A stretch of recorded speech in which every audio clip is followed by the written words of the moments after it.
থেকে হাওড়া যাওয়ার পথে একটি বাস চালকের কাছ থেকে টাকা চাওয়ার অভিযোগ উঠল কর্তব্যরত সার্জেন্টের বিরুদ্ধে। অভিযোগ, বর্ধমান রোডের মুখে বাসটিকে থামিয়ে 500 টাকা চায় ওই সার্জেন্ট। সেই টাকা না দেওয়ায় 5000 টাকার কেস দেওয়া হয় ওই বাসটিকে। এবং যদিও এই সার্জেন্টের দাবি রয়েছে তিনি ক্যাশ টাকা চাননি, ওভারটেক করার জন্য ফাইন চেয়েছিলাম, তবে ওই সার্জেন্টের বিরুদ্ধে আলিপুর থানায় অভিযোগ দায়ের করেছেন গাড়ির মালিক এবং গাড়ির ড্রাইভার।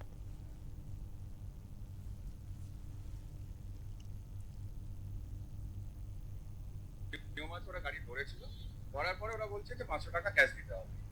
ক্যাশ, হ্যাঁ ক্যাশে চাইছিল। যখন আমরা তারপর বাকি লোকজন নেমে ঘটনার ক্রমে কথা বলার সময় সার্জেন্ট 10-15 মিনিট পরে ছবি তুলে ছেড়ে দেয়।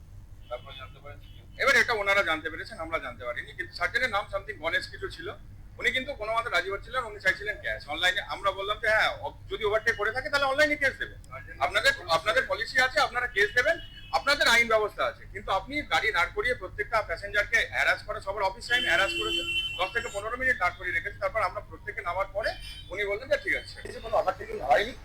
আমি বর্তমান রোডের সিগন্যালটা পেলাম, আমাকে তোমার ট্রাফিক বললো মায়া করো গাড়িটা, ড্রাইভারকে বললো মায়া করলো, আমি নেমে গেলাম। আমাকে বারবার ধরে শুধু সার্জেন্ট বলছে যে 500 টাকা দিন, 500 টাকা দিন। আমি দিতে রাজি হইনি।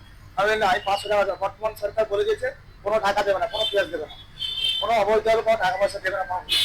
আমি দিতে রাজি হইনি। উনি 5-7 বার চাওয়ার পরে এবার প্যাসেঞ্জাররা নেমে এসে ওরা হেনস্থা হচ্ছে। ওই অফিস টাইম ছিল, ওরা কেউ কেউ বলে যে স্যার কি করলে হয় করুন, গাড়িটা ছাড়ুন। বলতে উনি দেখে কিছুক্ষণের পর মালিকের সঙ্গে কথা হয় ফোনে, কিছুক্ষণের পরে উনি একটা ছবি তুললো, যে গাড়িটা ছেড়ে দিল। তারপরে শুনলাম যে আজকে তো 5000 টাকা কেস দিয়েছে।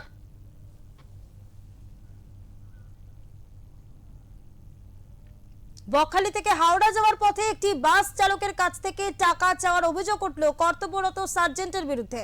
অভিযোগ রয়েছে, বর্ধমান রোডের মুখে বাসটিকে থামিয়ে 500 টাকা চায় ওই সার্জেন্ট এবং সেই টাকা না দেওয়ায় 5000 টাকার কেস দেওয়া হয় বাসটিকে।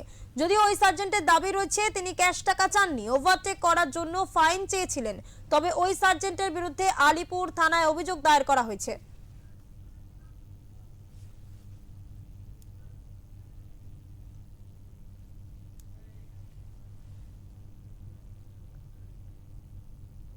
এই বিষয়ে আমরা কথা বলবো আমাদের প্রতিনিধি সঞ্জয় মাঝির সাথে। সঞ্জয়, জানতে চাইবো সার্জেন্টের বিরুদ্ধে টাকা চাওয়ার অভিযোগ উঠছে, ঘটনাটি ঠিক কি ঘটেছিল?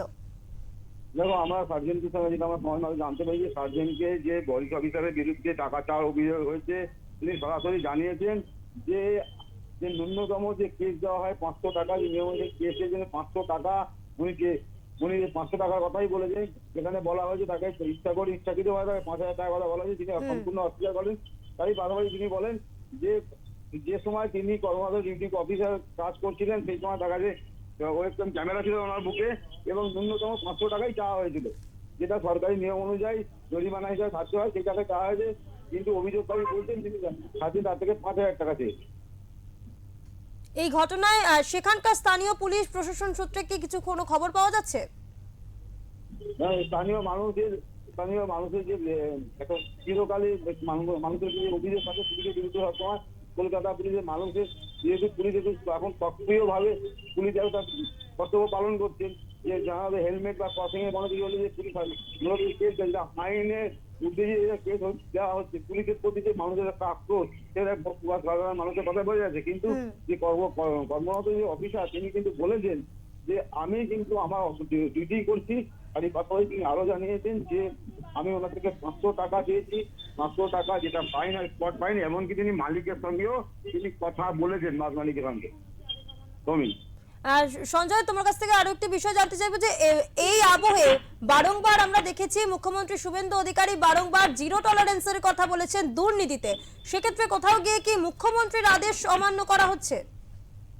না, একদমই নয়। দেখো, রাজ্যের বিভিন্ন ব্যাপারটা হচ্ছে, এমনকি কর্মরত পুলিশ অফিসার রাজ্যে যখন মুখ্যমন্ত্রী যখন বলে সাধারণ মানুষের পুলিশের প্রতি একটা আক্রোশ ছিল দীর্ঘ 15 বছর যে তৃণমূলের শাসনকালে যে অভিযোগ ছিল পুলিশের প্রতি, পুলিশ কাজ করতো না, সেই যে অভিযোগ পুলিশ এখন কিন্তু সেই নয়।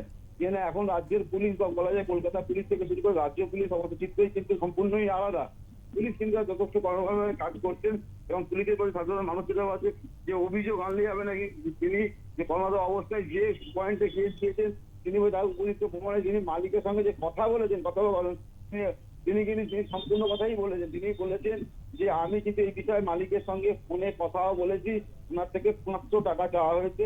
এবার এবার এবার এই তারই পাশাপাশি উনি অভিযোগ করেছে যে 5,000 টাকা। এবার সেটাও যখন এই ঘটনার পরিপ্রেক্ষিতে বিভাগীয় তদন্ত হতে পারে বা ওনার কাছে উপযুক্ত যে প্রমাণ থাকবে পরিষ্কার হয়ে যাবে। কিন্তু এক্ষেত্রে দেখা যাচ্ছে যে পুলিশ অফিসার তিনি সম্পূর্ণ নির্দোষ এবং পরিষ্কার থেকে বলতে যে আমি এই বিষয়ে আমি সম্পূর্ণ নির্দোষ। এই 500 টাকা যেটা ন্যূনতম জরিমানা ধার্য করা হয় সেটুকুই চাওয়া হয়েছে। একেবারেই ধন্যবাদ সঞ্জয় তোমাকে। সার্জেন্টের বিরুদ্ধে টাকা চাওয়ার অভিযোগে এই মুহূর্তে সার্জেন্টের বিরুদ্ধে আলিপুর থানায় অভিযোগ দায়ের করেছে গাড়ির চালক এবং ড্রাইভার।